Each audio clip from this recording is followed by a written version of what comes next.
todo conocimiento especulativo posible de la razón debe limitarse únicamente a los objetos de la experiencia.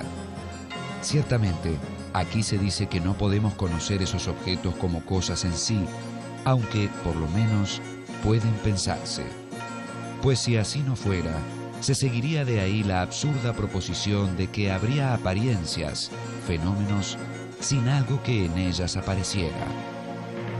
Immanuel Kant, Crítica de la razón pura.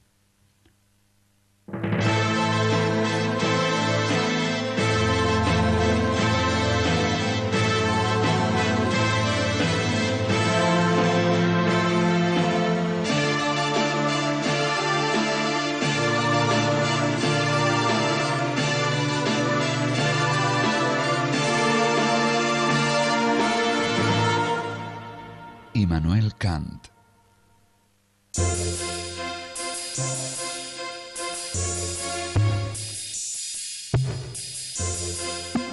Immanuel Kant nació el 22 de abril de 1724 en una ciudad de la Prusia Oriental ubicada sobre el mar Báltico que en aquella época se llamaba Königsburg y que ahora se conoce como Kaliningrad. Era de origen bastante pobre, ¿no? Era maestro talabartero el padre, y sin embargo con esfuerzo y con la ayuda de benefactores consiguió mandar a los hijos a la universidad y bueno, Kant se destacó enormemente, ¿no? En la universidad estudió lógica, metafísica, ciencias naturales, en particular geografía física y filosofía de la religión. En su formación filosófica fue fundamental la influencia del racionalismo de Leibniz y el conocimiento de la tradición empirista inglesa. También fue importante el ambiente religioso en el que se crió.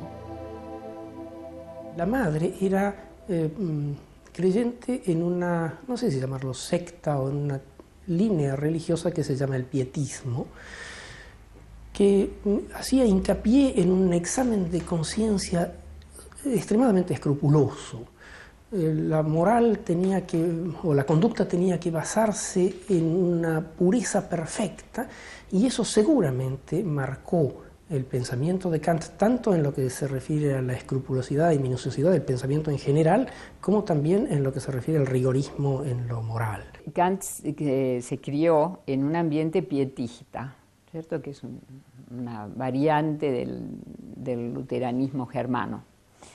Sus padres eran pietistas, fue a una escuela fundada por un pastor pietista.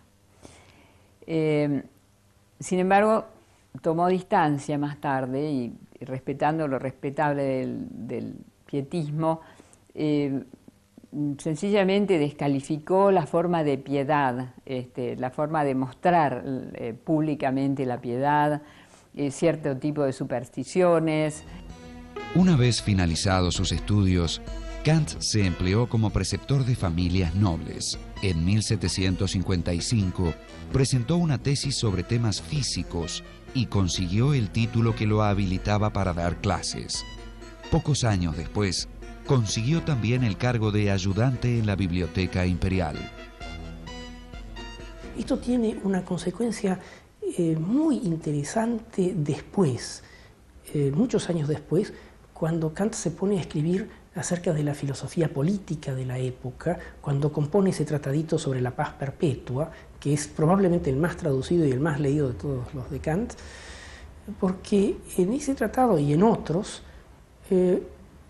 se nota que ha tenido un gran, estrecho contacto con la literatura, con la bibliografía jurídica de la época, cosa que normalmente no hubiera podido tener cualquier persona, ¿no? Pero se nota por todos lados este conocimiento que tiene Kant de la bibliografía jurídica, de la bibliografía científica, gracias a las posibilidades que le dio su tarea de bibliotecario. Desde 1755, Kant escribió una serie de textos sobre materias muy variadas y fue ganando prestigio académico. En 1770 fue nombrado profesor titular de lógica y metafísica.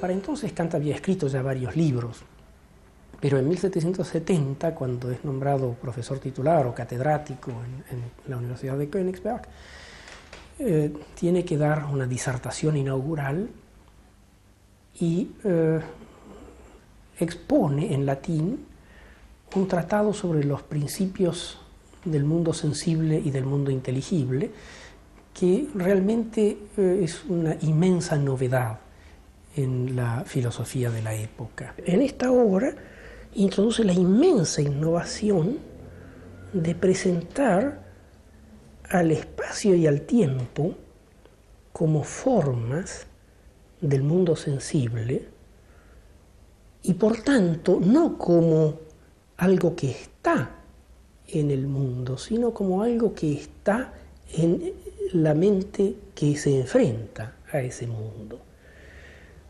Nunca conozco al tiempo ni al espacio por observación de las cosas que se me presentan, sino que la observación presupone siempre ya un conocimiento previo del tiempo y del espacio, y ese conocimiento es independiente de la experiencia.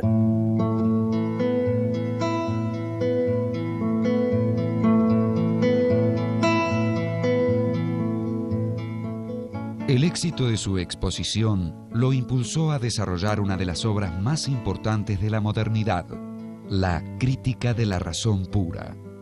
Kant creyó que le insumiría unos pocos meses, pero trabajó unos 10 años en ese libro, que recién pudo ser publicado en 1781.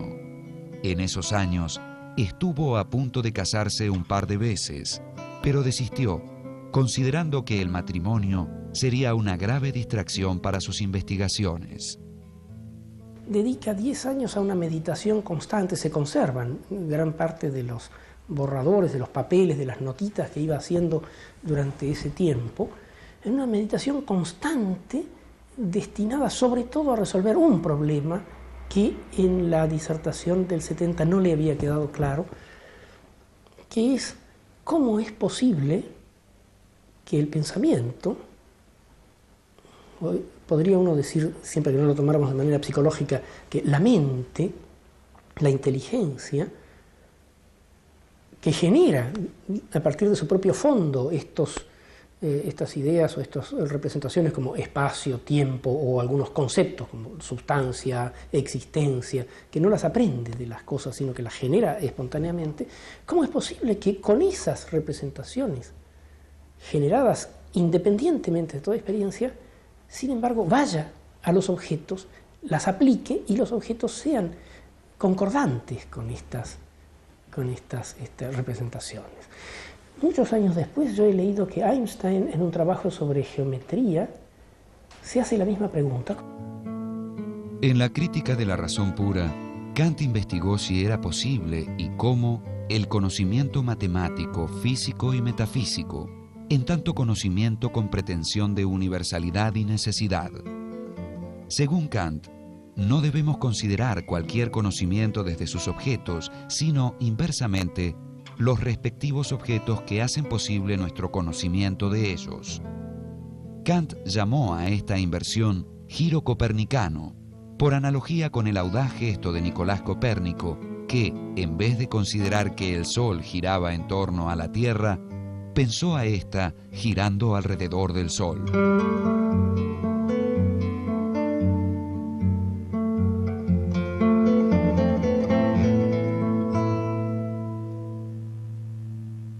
Kant dice, por un lado está la actividad